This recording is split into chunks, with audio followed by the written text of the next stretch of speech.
Hola, bienvenidos a Astrocultura, vuestro canal de astrología. Vamos subiendo ahí el número de suscriptores poco a poco. Animaros a suscribiros para estar al día de todo el contenido que voy a ir publicando. Recordaros también Instagram, astro.cultura. En Instagram publico un tipo de contenido, en YouTube publico otro. Recordaros a los de Instagram, YouTube, Astrocultura. Bueno, vamos a ir a por el penúltimo signo del zodíaco, Acuario. Es el signo fijo de aire, ¿vale? Por tanto, como signo fijo que es, estabiliza la estación. Es aquel que hay en medio de una estación, en este caso, en medio del invierno. Concretamente, el periodo que va del 21 de enero al 18 de febrero, aproximadamente. No, es un signo de naturaleza llano. Acuario está simbolizado por el aguador. El aguador se encargaba de llevar el agua de pueblo en pueblo. De ahí que mucha gente meta a veces Acuario entre los signos de agua. No, Acuario no es un signo de agua, es un signo de aire. El glifo que lo representa es este de aquí, que parece como unas olas, ¿no? de agua. En la mitología grecolatina relacionamos a Acuario con varios mitos. Está muy relacionado con la figura de Prometeo. Prometeo era un titán, amigo de los hombres, que decidió robar el fuego a los dioses para dárselo a los hombres, ¿no? También está relacionado el propio Prometeo con el mito de la caja de Pandora. Prometeo, en su presencia en la mitología grecolatina, se caracteriza por querer ir más allá, pero no por él querer ir más allá. Se caracteriza por querer llevar a la humanidad un paso más allá. ¿Qué pasa? Que Acuario está regido por Urano desde el descubrimiento de Urano. Pero Urano no fue descubierto hasta finales del siglo XVIII. Durante todo ese tiempo previo, Acuario estuvo regido por Saturno. Luego se estableció una corregencia entre ambos. Es curioso, hay mucha gente que dice, ¿cómo puede ser que Acuario esté regido por Saturno?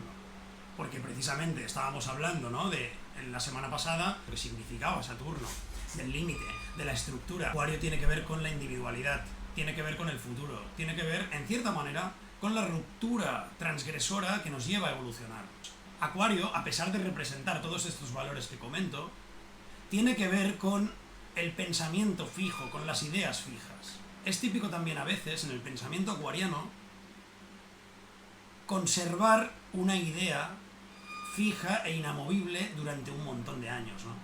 Yo recuerdo, por ejemplo, un amigo de mis padres que tenía el sol en Acuario, que era anarquista, y era anarquista con 17 años, y lo siguió siendo hasta el día en que se murió, pero defendiendo a veces una postura anarquista más propia del siglo XIX que de la actualidad. En ese sentido vemos a Saturno en Acuario. También es verdad que hay algunos acuarianos, cuando digo acuarianos no digo soles en Acuario, digo gente con planetas en Acuario. Gente que tiene la parte de Acuario más transgresora, y hay gente también que tiene en la parte de Acuario ese aspecto conservador. Pasa muchas veces, ¿no?, con posturas de personas veganas muy convencidas, ¿no? Que ahí se ha forjado una estructura, hay un criterio fijo, un criterio estable de lo que debe ser la alimentación y de lo que debe ser la humanidad y de lo que es ético, y ahí se forja una estructura saturnina de la que uno no se mueve, ¿no? Hay que pensar que Prometeo es el que llevaba el fuego a los hombres. Por tanto, hay una idea muy acuariana que tiene que ver con esto, con yo vengo del futuro y os traigo a vosotros la evolución, humanos. El mito de Hércules de los establos de Augías es un mito también muy relacionado con Acuario, en el que básicamente se le encomienda a Hércules la misión de regar unos establos, y los acaba regando el propio río, ¿no? En lugar de hacerlo él quiere como recibir rédito por haberlos regado, pero es el propio río el que lo riega, por tanto no recibe lo que esperaba. En el cuerpo humano, Acuario rige las espinillas, rige las rodillas, rige la circulación. Hay en lo acuariano unas palabras clave. La primera de ellas es la independencia, la segunda es la distancia, y la tercera es la humanidad. ¿Ello qué nos da? Ello nos da personalidades humanitarias, amistosas, originales, inventivas, imprevisibles, independientes, desapegadas y excéntricas.